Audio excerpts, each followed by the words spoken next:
5 lessons I wish I knew when I started my art career. I wish I would have continued to explore that avenue more. And once you kind of get more experienced in that, you'll understand, like, hey, this person is not a good, and this person is amazing. I want to work with more of these and less of these. Hi, my name is Wesley Luster, and I am a portrait artist and a muralist based in Oklahoma City, Oklahoma. Welcome to Pushing Paint. Something I would do from the start if I could go back. Charge your worth.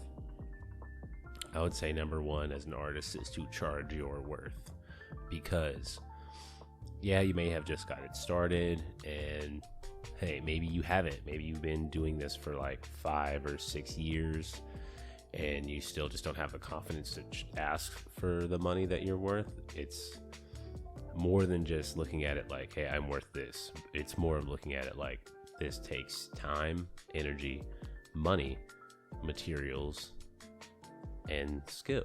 So those are all things that come together that you need. For example, everything changed for me when I found out people are incorporating rent and electricity and bills into their art. So like, yeah, you can incorporate your electricity, because guess what? If you don't have a studio, then you can't paint.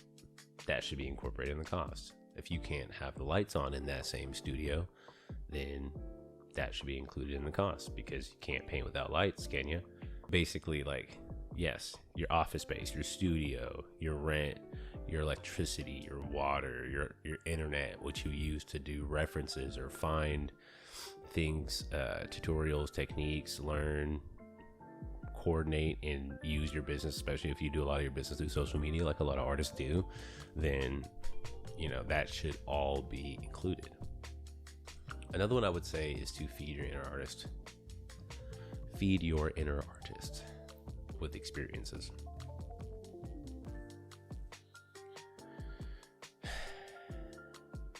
Yeah. Feed your inner artist with experiences, because you really do. You get a lot of inspiration from the things that you see, the artwork, the techniques, going hiking, hanging out with friends, having a good time, going through a breakup,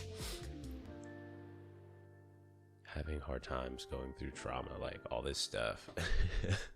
Going through all kinds of life experiences Going through all these experiences will augment your artwork. It'll augment the way you see the world. It'll augment the way that you move your brush. It'll just change the way that you express. So you kind of can't, of course you can just sit in your office and learn how to draw using books and then become an amazing artist learning just through that.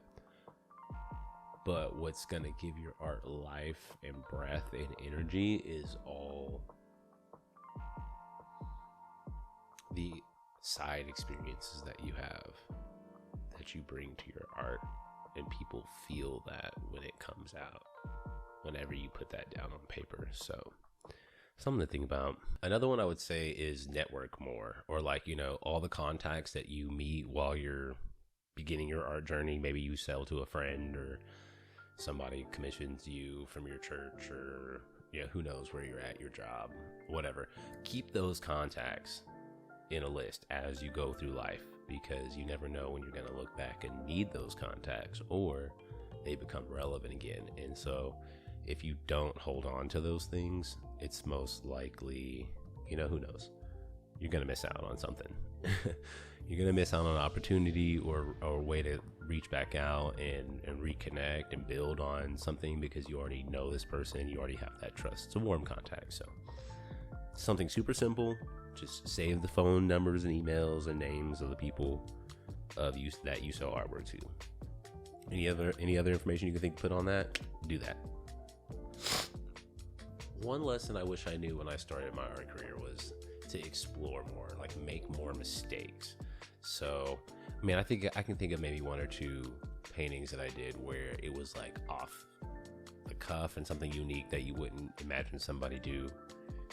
One time I took a bunch of scrap pieces of canvas and stretched them piece by piece until they made like the actual surface that I could paint on. But obviously, it's a bunch of random pieces, even though they're stretched tight. It still created like a nice taut canvas surface to work with, but it's just something you don't usually see. And then on another occasion, I did mixed media, and this is the only time that I've done mixed media since. Like the first time I've done it and the last time I've done it since, and I should revisit it because it was a really fun piece. I only used brown and white and made like this Native American chief, and used feathers and like paper and bandanas for his clothes. And so it was very, and I chopped a triangle out of cardboard. I chopped a triangle out of cardboard, and I stapled some plywood scraps to the back to make like something you could hang it from, and that seemed to work out. So, but it was such a cool piece, and I think I learned a lot that I then transferred back to just my regular portrait painting. But it was very early on. That was the first year that I really started painting seriously. So I wish I would have continued to explore that avenue more, as I've gained confidence in all these other parts of my art. There's what's like the next level for me as far as like how I can take my paintings or portraits or my technique, how can I re-envision it and flip it in a different way, in a different aspect. So I think that's really important to know and to prioritize as an artist. So something I would do from the start if I could go back, but pretty happy where I'm at now. I would say you're allowed to say no. You don't have to say yes to every opportunity that you get. And it's very important, honestly, that you don't.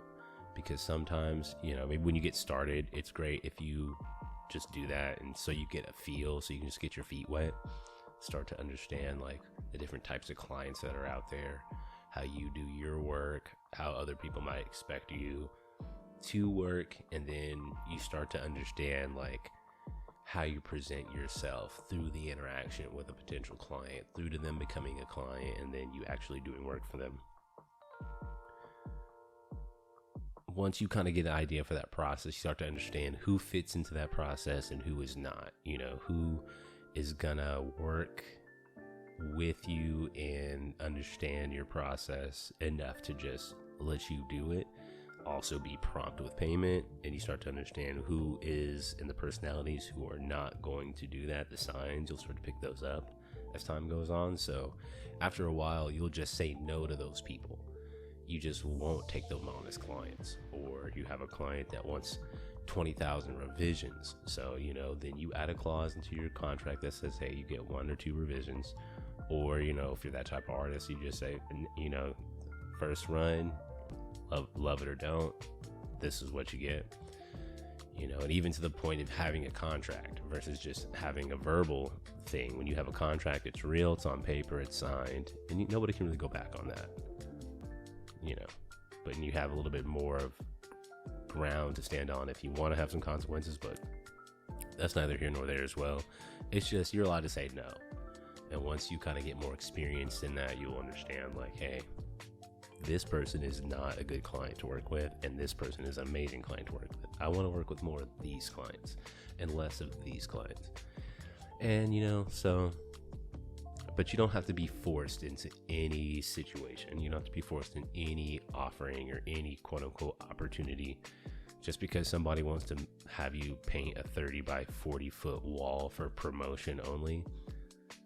And it may be good promotion, but what is that going to do to you? Are you going to be financially under for that? Can you handle that? No, and really you shouldn't. You should always be paid for your work, in my opinion.